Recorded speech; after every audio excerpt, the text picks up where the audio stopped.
Halo, selamat pagi mahasiswa Universitas Terbuka semuanya. Apa kabar? Semoga teman-teman semuanya dalam kondisi sehat selalu. Teman-teman sekalian, kita bertemu lagi pada mata kuliah Metode Pengembangan Kognitif PAUD 4101 pada sesi yang keenam. Di mana pada sesi ini kita akan belajar tentang bermain matematika dan juga sains. Teman-teman sekalian, di sini kita lihat bahwa tujuan bermain matematika ini ada 5, yaitu yang pertama, membuat anak bisa berpikir logis dan juga sistematis sejak dini. Hal ini bisa dilakukan melalui pengamatan terhadap benda-benda konkret, terhadap gambar-gambar atau angka-angka yang terdapat di sekitar anak-anak. Tujuan belajar matematika yang kedua yaitu anak dapat menyesuaikan dan juga melibatkan diri dalam kehidupan bermasyarakat yang dalam kesehariannya memerlukan keterampilan berhitung. Misalnya ketika anak membeli makanan di warung, maka dia bisa menghitung berapa jumlah makanan yang diterima, berapa kembalian dari uang yang mereka gunakan untuk membeli makanan tersebut. Yang ketiga yaitu bisa memahami konsep ruang dan juga waktu, serta memperkirakan kemungkinan urutan suatu peristiwa yang terjadi di sekitar lingkungan anak-anak ini. Misalnya mereka memahami waktu untuk bisa belajar katakanlah 30 menit, dia tahu kapan mulai dan juga kapan selesainya. Tujuan yang keempat yaitu bisa melakukan suatu aktivitas melalui daya abstraksi, apresiasi, dan juga ketelitian yang tinggi, serta dapat berkreativitas dan juga berimajinasi dalam menciptakan sesuatu secara spontan. Dalam permainan matematika ini memiliki beberapa manfaat pada anak usia dini, antara lain yang pertama, menjadi suatu pelajaran bagi anak berdasarkan konsep matematika yang benar, menarik, dan juga menyenangkan. Mereka bisa mulai belajar matematika sejak dini, misalnya melalui bernyanyi lagu-lagu yang bertemakan angka. Yang kedua, yaitu menghindari ketakutan terhadap matematika sejak awal.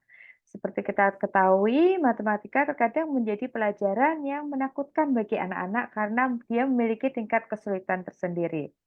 Oleh karena itu, apabila sejak dini mereka belajar matematika secara konsep dengan cara yang lebih mudah dipahami, maka mereka bisa mulai menyenangi matematika dan tidak takut lagi dengan matematika.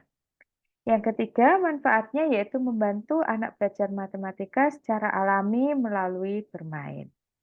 Di sini, teman-teman sekalian, guru sangat berperan di dalam permainan matematika ini, di mana guru berperan dalam membangun rasa keingintahuan, kekepoan dari anak-anak ini secara alami terkait dengan bentuk, ukuran, jumlah, dan juga konsep dasar lain terhadap matematika. Di sini diperlukan kepedulian dan juga ketertarikan guru terhadap apa yang disampaikan kepada anak-anak yang nantinya akan mendorong anak-anak ini untuk bisa menceritakan pengalaman dan penemuan mereka yang terkait dengan aplikasi matematika itu sendiri. Teman-teman sekalian, matematika ini juga terkait dengan berbagai keterampilan yang dibutuhkan anak dalam memahami konsep matematika.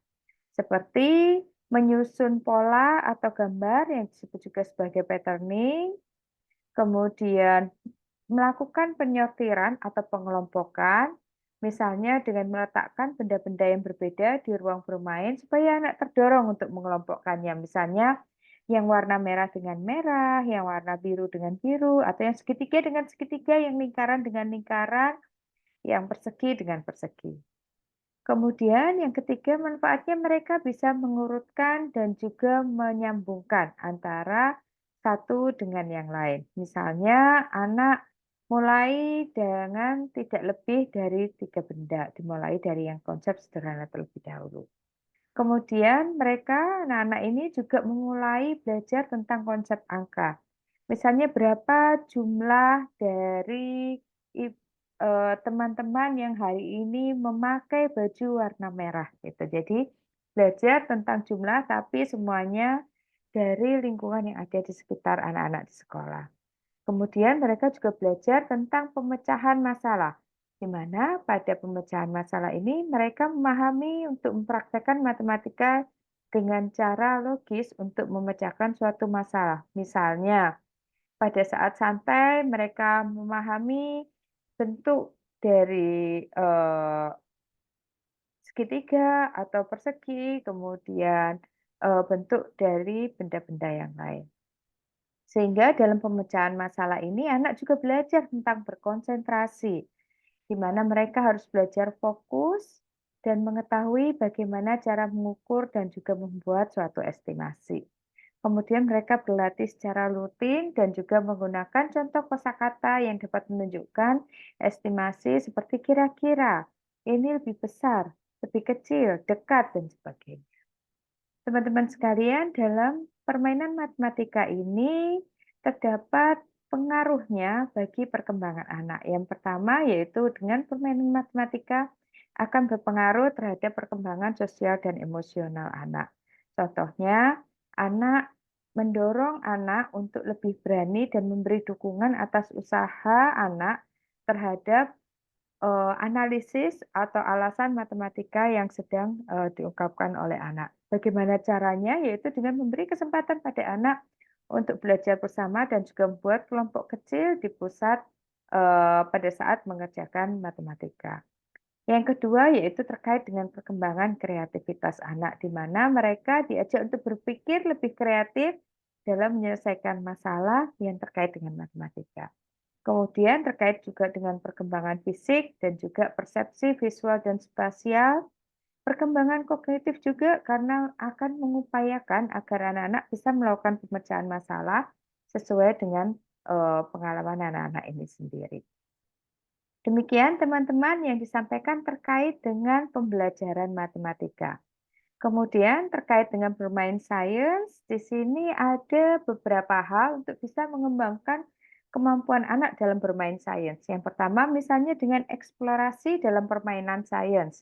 Contohnya yaitu dengan mengobservasi atau melakukan pengamatan terhadap suatu objek. Mereka melihat objeknya apa, mereka belajar untuk mencium, mencoba, dan juga merasakan. Kemudian eksperimen keterampilan ini bisa banyak dihubungkan dengan terkait dengan sains atau ilmu pasti itu sendiri, yaitu dengan melakukan percobaan secara mandiri.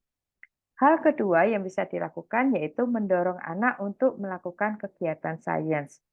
Misalnya anak-anak diminta untuk berbicara atau presentasi tentang apa yang sudah dilakukan ketika melakukan percobaan sains baik secara informal dan juga bermain bersama sehingga nantinya mudah merencanakan kegiatan yang selanjutnya. Teman-teman sekalian, pada diskusi 6 ini ada tugas diskusi 6 yang harus teman-teman kerjakan, di mana teman-teman diminta menjelaskan salah satu jenis permainan baik matematika atau sains yang bisa dilakukan di lembaga PAUD. Kemudian ditentukan tujuannya apa, nama permainannya apa, alat bahan yang digunakan apa, serta bagaimana cara bermainnya. Jangan lupa pada sesi 6 ini, teman-teman diwajibkan untuk mengisi survei kepuasan mahasiswa. Teman-teman tinggal klik link pada survei kepuasan mahasiswa dan tolong diisi sesuai dengan hati nurani teman-teman. Terima kasih teman-teman, sampai ketemu lagi pada sesi berikutnya. Sehat selalu, tetap semangat dan selamat pagi.